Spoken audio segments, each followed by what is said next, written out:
In just a moment, X minus 1. But first, your home will be filled with the voices of top entertainers and fascinating experts in the homemaking field tomorrow when Virginia Graham and Mike Wallace bring you another broadcast of NBC's Weekday. Among the special guests is Rita Gam, Hollywood star and one of Grace Kelly's prospective bridesmaids. And Rita will be joined by a singer whose unique style is well known to his many fans, Johnny Ray. Then from Britain, it's actor Trevor Howard. Meet them all tomorrow when NBC's Weekday brings you another day of fact and fun on this station. Now stay tuned for X minus 1 on NBC. Countdown for blast off. X minus 5, 4, 3, 2, X minus 1, fire.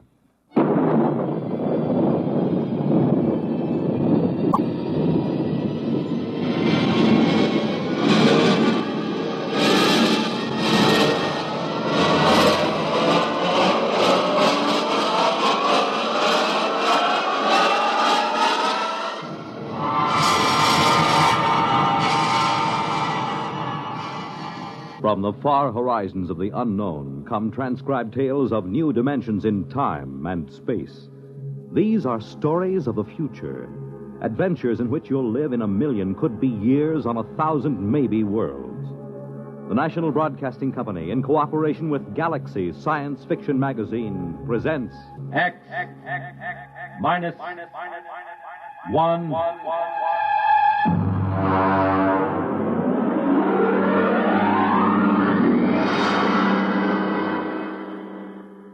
Tonight, a story by Frederick Pohl, Tunnel Under the World.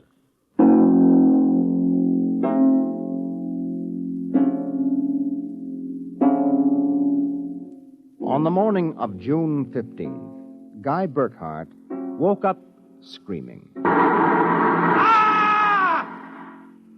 It was more real than any dream he had ever had in his life. He could still hear and feel that sharp, metal-ripping explosion, that searing wave of heat.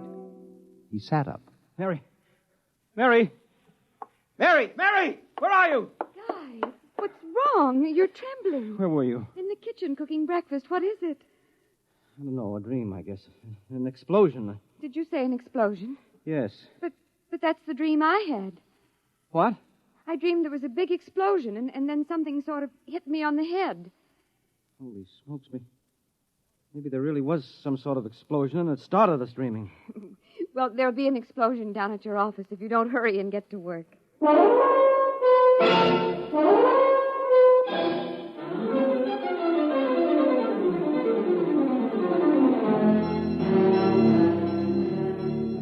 Coming in on the bus, Burkhart watched to see if there was any evidence of an explosion. There wasn't. If anything, the town looked better than ever.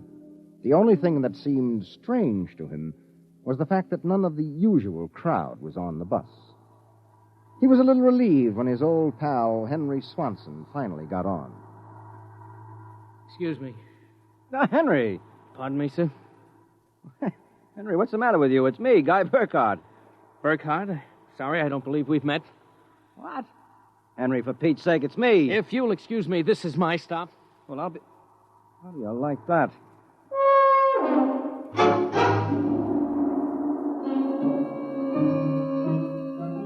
Guy Burkhart got off in front of the gigantic Contro Chemical Building, took the elevator to the 98th floor where he had worked in the accounting department for 12 years. It wasn't until he was almost at his floor that he realized the speaker was not playing the usual commercials. Friends, are you happy with your present home freezer? Of course not. Well, the answer to your problems is a Fecco freezer. Fecco freezers are better freezers. Most wives would do anything for a Fecco freezer. Friends, are you happy with your present home freezer?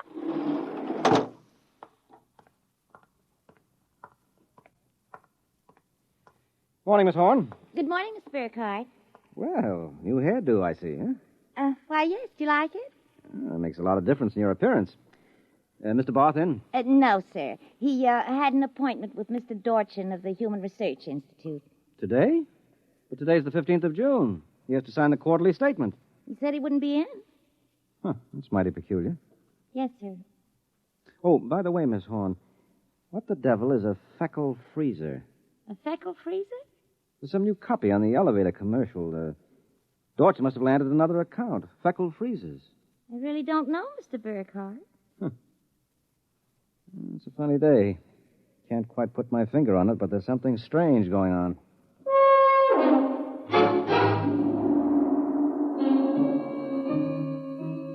He couldn't shake the thought out of his mind. It persisted all through the day and through dinner. He was still brooding as he and Mary got ready for bed.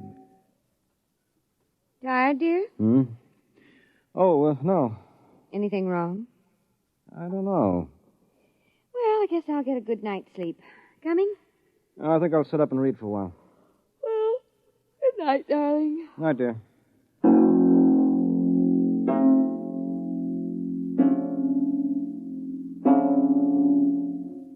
At exactly midnight, Guy Burkhardt lapsed into a sudden, deep sleep. And the following morning, he woke up, screaming. Darling, what is it? What's wrong? Oh, nothing. Bad dream, I guess. Oh, you gave me such a shock. I seem to be having a lot of nightmares lately. Really? Yes, the one I had yesterday. This was the same. A big explosion and then nothing. You had a dream yesterday? Well, of course I did. You had the same sort of dream. I? Guy, you're mistaken. I don't remember dreaming. Oh, now, Mary, you told me. Guy, you're mistaken. But, Mary, you... Maybe you dreamed I had a dream. Maybe... Well, yes, I might have done that, I suppose. Everything did seem sort of strange yesterday. Oh, that's probably it. You better get dressed, dear. Today's the 15th. That's when the quarterly statement... 15th? Yes. Well, it must have been a dream, because yesterday was the 15th.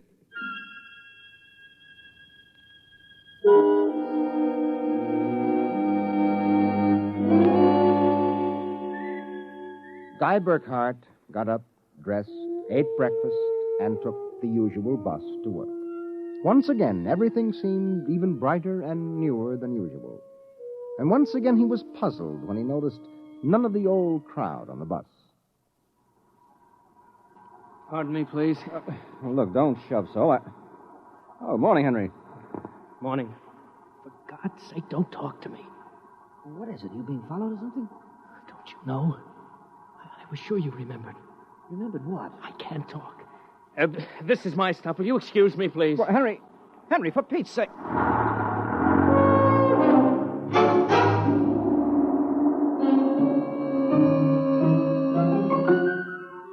As in yesterday's dream, Guy Burkhardt got off at his stop and took the elevator to the 98th floor. The speaker in the elevator purred a new commercial this time. Marlin cigarettes. They're sanitized. Does your present cigarette make your throat feel raspy and unpleasant? Marlin cigarettes contain a miraculous new drug which actually gives you the sensation of smooth, creamy smoke. Marlin cigarettes. Marlin cigarettes. He walked down the marble corridor to his office. Good morning, Mr. Burkhardt. Good morning, Miss Horn. Do you like my new hairdo? Yes. Is Mr. Barth in? No, sir. He had an Appointment with Mr. Dorchin at the Research Institute. I know. You know? Well, I guessed it anyway. And today is the 15th of June, and he won't be here to sign the quarterly statement, and I'm going nuts. Let me have a cigarette, will you? Yes, sir. Try one of these. They're Marlins. I never heard of Marlins before today. What are we, a bunch of guinea pigs? Something wrong, Mr. Burkhardt? Wrong? Perish the thought, Miss Horn. Perish the thought.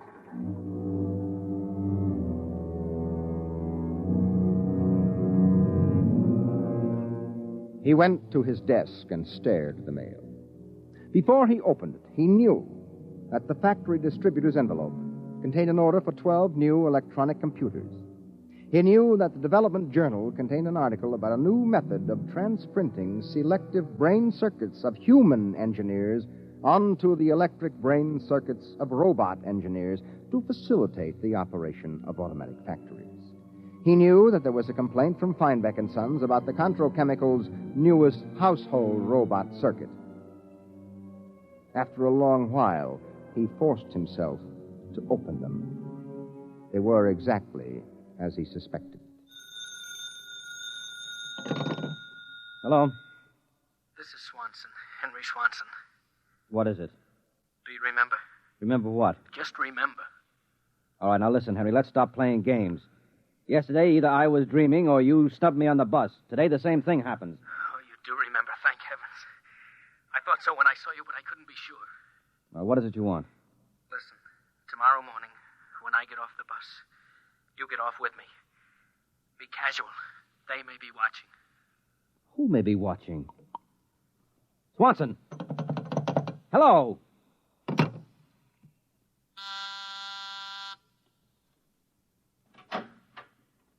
You buzzed, Mr. Burkhardt? Yes, I'm still out of cigarettes. Would you buy me a pack of Kelvins? Wouldn't you rather have Marlins? I smoke Kelvins. But, Mr. Burkhardt, Marlins have that soft, creamy smoke that's so soothing to your throat. Oh. You really believe that stuff? Well, it's true. I wouldn't say this, Mr. Burkhardt, except that, well, I've gotten to know you pretty well, and I've grown to admire you so much. I see. Would you mind, Mr. Burkhardt, if I told you that for months now I've wanted to, well, just comfort you? I know how troubled you've been. Well, you've never mentioned your feelings before, Miss Horn. April. My first name's April. Uh-huh. Well, that's a pretty name. You see, I do have your welfare at heart. That's why when I see you smoking Kelvins and I know Marlins are so much better, won't you let me buy some of them for you, huh? Well, I suppose so. Why not? Here, bring me a carton. Oh, thank you, Mr. Burkhardt. Guy? I think you ought to go. I'll be back.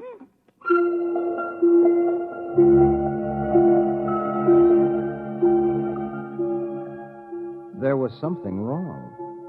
Something definitely peculiar about what was happening. The call from Henry Swanson. The strange behavior of his secretary, Miss Horn. These new products, the dream. Guy Burkhardt went home that night feeling like a man in a nightmare. Is that you, dear? It's me. Did you have a good day? Fair. Oh, before you sit down, will you go down in the cellar and put in a new fuse? The switch in the hall closet blew out. I shut it off. Okay. Supper will be ready in a minute, so don't start fooling around with that old boat hull you've been building. I won't.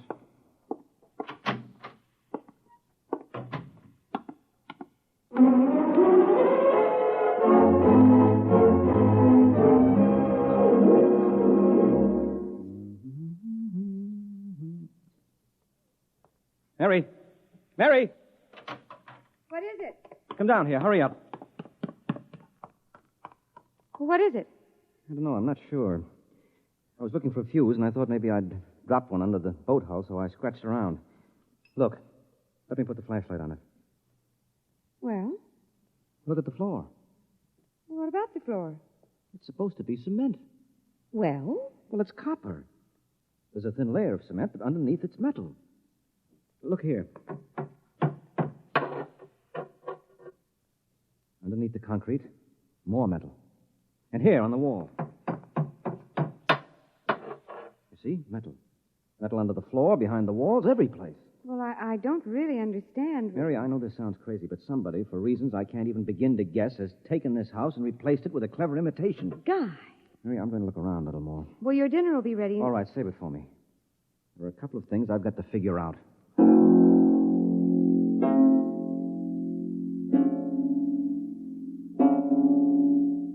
The following morning, Guy Burkhardt woke up screaming. He dragged himself into the kitchen where his wife Mary was preparing breakfast and discovered it was still June 15th. Mary, where's the morning paper? Where is it? It's outside the door, I guess. Uh-huh. June 15th. You'd better hurry, dear. Today's the day Mr. Barth fills out the quarterly tax return. Oh, no, it isn't. What? He won't be there. He'll be at a meeting with that crackpot Dorchin at the Human Research Institute. Mr. Dorchin? He'll be there. And Miss Horn will have a new hairdo, and the elevator will be selling some new product, and Swanson... What about Swanson? Swanson, he said... I wonder if it's going to be the same today, or whether... Guy, what in the world are you talking about? Nothing. Never mind. Where's my coat? You haven't had any breakfast I don't want to miss my bus. I'll see you tonight. Guy Burkhart got on his bus. There were the same unfamiliar faces, the same unusually new-looking buildings, the same unusually bright sunshine. And on the customary corner, Henry Swanson, pale and furtive, climbed aboard. Excuse me, sir. It's quite all right. Do you remember the phone call? Yes. Oh, thank heaven. Get off at the next corner and follow me. Where are you going? There's an excavation for a building about a block down. Make sure you aren't followed. I'll go first.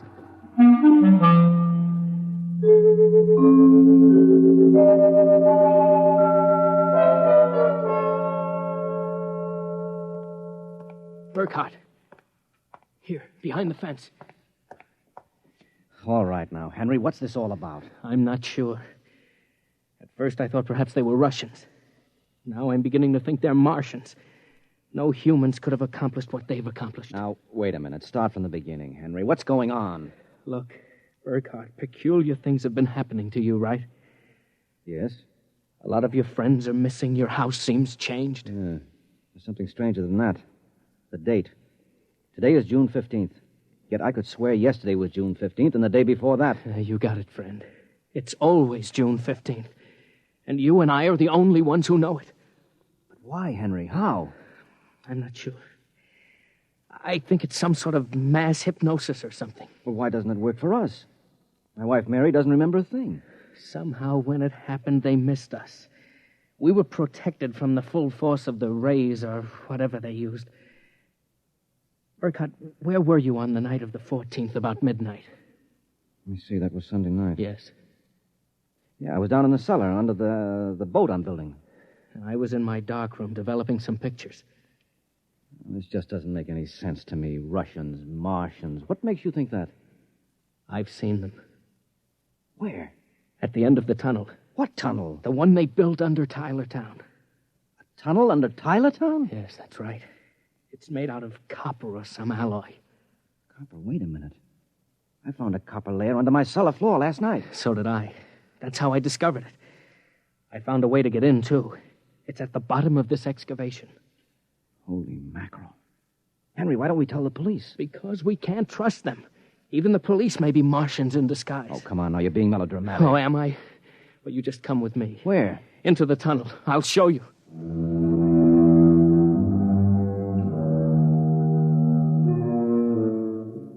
Henry Swanson led Guy Burkhart to a small hole in the side of the excavation. There he removed a cut-out piece of metallic substance, and they crawled into a dimly lighted tunnel. They walked for what seemed like 2 miles until Swanson held his finger to his lips. We've got to be quiet now. Henry, this is fantastic. They've got a tunnel right under the whole town. Oh, you haven't seen anything yet. There's a room a little farther down. We'll be able to look through a glass in the door. Is it safe? It's perfectly safe, unless one of them comes along. Oh, come on. Okay. Here. Now, Burkhart, look through this glass. Now, just so I know I'm not completely insane, tell me what you see. Good Lord. Well? A tremendous panel with dozens of telescreens. And in front of each, a servo robot. They seem to be computing something. Yes, I've watched them. They're evaluating data from the screens. Have you gotten a chance to look at the data on those screens? No. I've been afraid to go in. There might be a warning circuit somewhere. Well, if we knew what those robots were working on, we could go to the authorities. I'll risk it if you will. All right, it's worth a chance. We're lost anyway. Okay. Open the door.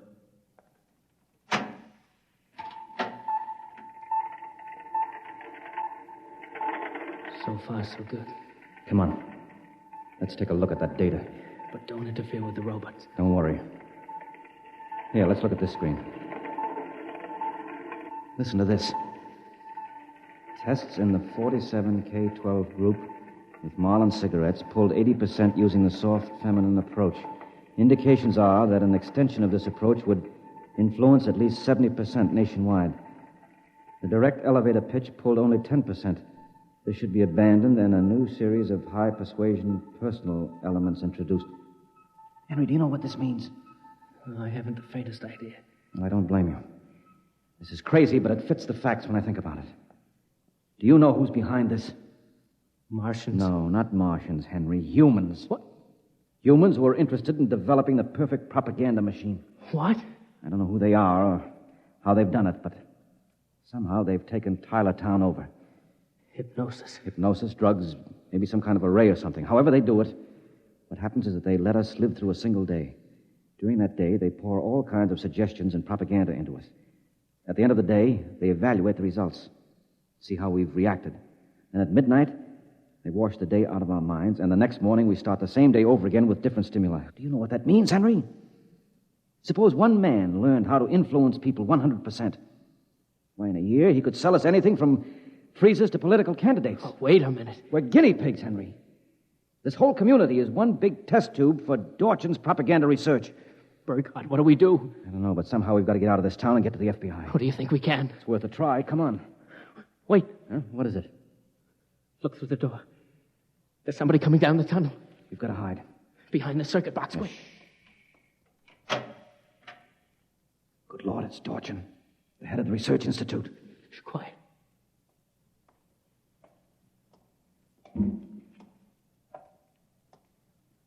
All right, Burkhardt, come out. We know you're in this room. Miss Horn has informed us that you remember. I must warn you that it's useless to buck us. Come out peacefully. Let our maintenance crew adjust you properly so you don't remember from one experiment to the next. It will be quite painless.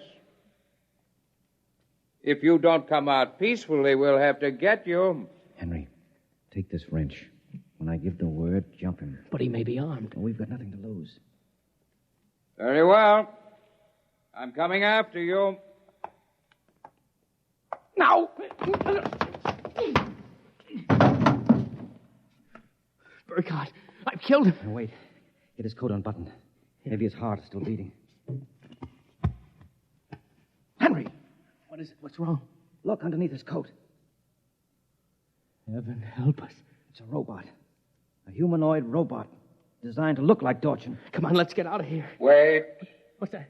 It's a loudspeaker. I told you it was useless, gentlemen. Who are you? Mr. Dorchin, naturally. The real Mr. Dorchin. What are you trying to do to us? Merely trying to prevent you from damaging my experiment, gentlemen. You can't get away with this, Dorchin. Sooner or later, somebody, the FBI or somebody, is going to get wind of this madness. Really, Burkhardt, you're quite naive. Now, why not be reasonable and let the maintenance crews adjust you? And if I refuse, I suppose you'll kill me. That would be quite impossible. Oh? You see, Burkhardt, you're already dead. Dead? You're shocked. It's quite true. You and everyone else in this town were killed by a premature atomic blast at the Condro chemical plant. The blast occurred at 7 a.m. on June 15th. That is the last thing imprinted on your minds. That is why you wake up screaming each morning. No, it isn't true. But it is. What I and my associates did was take the brain circuits from your dead bodies. We stored them in electrochemical batteries till we had a chance to rebuild the cities and begin our tests. Do you think I believe a fantastic tale like that? I imagine you find it incredible. Of course, we didn't rebuild everything exactly. After all, it only has to last for a single day, June 15th. At midnight, we turn off the power and wash out the memory of the day. You and your friend Swanson, unfortunately, have defective circuits. You remember. Burkhardt, it's no use. We're trapped. Give up. No, not me. What can we do? We can make a run for it down the tunnel. Come on. It's useless, Burkhardt. Keep going. It's useless, useless, useless.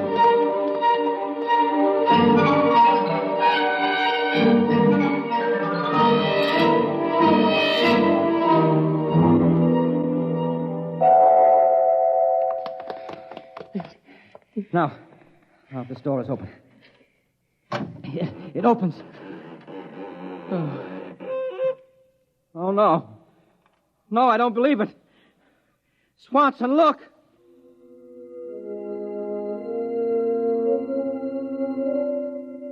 They were standing on a ledge of smooth, finished metal. At their feet, the ledge dropped away into a chasm so deep they could not see the bottom. Beyond was only a glare so bright that their eyes could not stand to look into it. And yet, just at the limit of their vision, something towered. Something so huge it was almost inconceivable. Something. Burkhardt? Yes? This is Dorchin. Now do you understand why it's useless? The great looming figure moved closer. It seemed to take shape now, and yet it was so gigantic as to be unbelievable. It came closer. The glare was partially blocked. And then, Guy Burkhardt knew that the towering shape was none other than Dorchin himself. You see how I did it, Burkhardt? I took your brain circuits and had them reduced so they could be transferred to tiny humanoid mannequins. That's what you are, Burkhardt. A tiny miniature of yourself. And this city, this whole experiment I'm conducting, is built on a tabletop.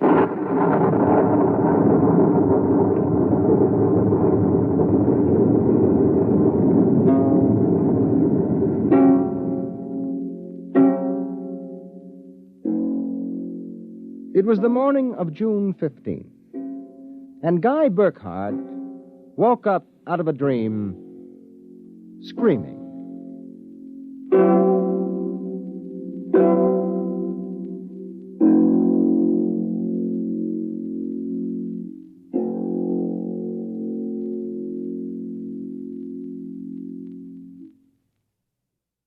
You have just heard X-1, presented by the National Broadcasting Company in cooperation with Galaxy Science Fiction Magazine, which this month features another story by tonight's author, Frederick Pohl. It's the second installment of his novel, Slave Ship. Your announcer, Fred Collins. X-1 was directed by Daniel Sutter and is an NBC Radio Network production.